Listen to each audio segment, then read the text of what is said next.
नमस्कार। जब भी जेल की सजा के बारे में कोई सोचता है तो दिमाग में सबसे पहले क्या आता है? यही ना, कि कितने साल की सजा हुई, 5 साल, 10 साल।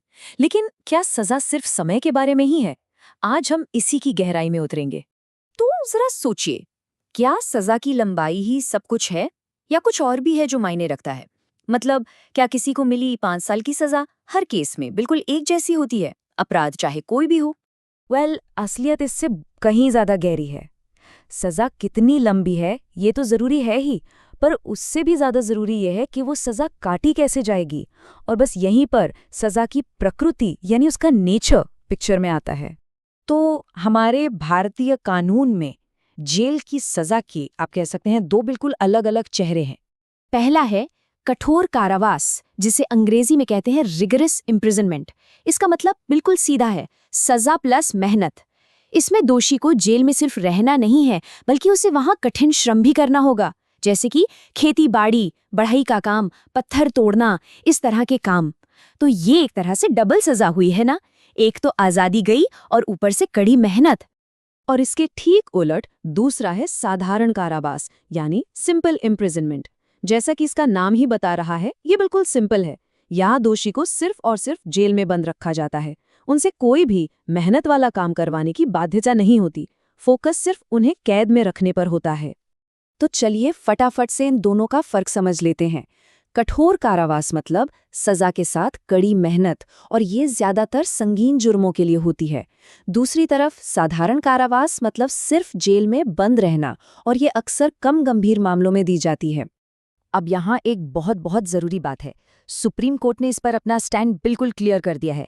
जब भी किसी को आजीवन कारावास यानी लाइफ इम्प्रिजनमेंट की सजा होती है, तो इसका मतलब ऑटोमेटिकली कठोर आजीवन कारावास ही माना जाएगा। मतलब सजा के साथ साथ उम्र भर कड़ी मेहनत। तो सवाल ये उठता है कि ये फैसला लेता कौन है, कि सजा कठोर होगी या साधारण? क्या इसका कोई फिक्स्ड फॉर्मूला है? चलिए अब अदालत के रोल को समझते हैं। देखिए, इसका सीधा सा जवाब है अदालत। किसी सजा का नेचर क्या होगा, ये तय करने का अधिकार पूरी तरह से जज के विवेक मतलब उनकी डिस्क्रेशन पर होता है। हमारा कानून जज को ये पावर देता है कि वो हर केस के हालात को देखकर उसके हिसाब से सजा तय करें। चलिए इसको एक उदाहरण से समझते हैं। मान लीजिए कोई शातिर चोर है जो पूरी प्लानिंग करके बार बार चोरियां कर रहा है, तो अदालत उसे कठोर कारावास दे सकती है। वहीं दूसरी तरफ अगर किसी ने अचानक एकदम से भड़क कर किसी से मामूली मारपीट कर दी, तो हो सकता है उसे सिर्फ साधारण कारावास मिले। मतलब साफ है कि हर केस के अपने हालात होते हैं और वही सबसे ज्यादा मायने रखते हैं। तो एक जज जब फैसला सुनाते हैं तो उनके दिमाग में क्या क्या चलता है? वो कई चीजों को देखते हैं, जैसे जुर्म कितना गंभीर है, अपराधी का बैकग्राउंड कैसा है, कोई पुराना रिकॉर्ड तो नहीं, उस जुर्म के पीछे इरादा क्या था, और हाँ, ये भी कि क्या उसके सुधरने की कोई गुंजाइश है। इन सभी बातों को परखने के बाद ही एक सही सजा तय होती है। अब जरा इसके कानूनी सफर पर नजर डालते हैं। अदालत का ये अधिकार, ये विवेक कोई आज की बात नहीं है। ये हमेशा से हमारे कानून का एक बहुत अहम हिस्सा रहा है।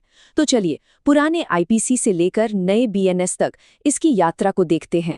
जो हमारा पुराना कानून था, इंडियन पीनल कोड यानी आईपीसी, उसकी धारा 60 में ये बात बिल्कुल साफ साफ लिखी थी। अदालत को ये अधिकार था कि वो तय करे कि सजा पूरी तरह कठोर होगी या पूरी तरह साधारण, या फिर कुछ हिस्सा कठोर और बाकी का साधारण। तो ये जो फ्लेक्सिबिलिटी है, ये हमारे कानून में शुरू से ही थी। और अब बात करते हैं नए कानून की, यानी भारतीय न्याय संहिता या बीएनएस।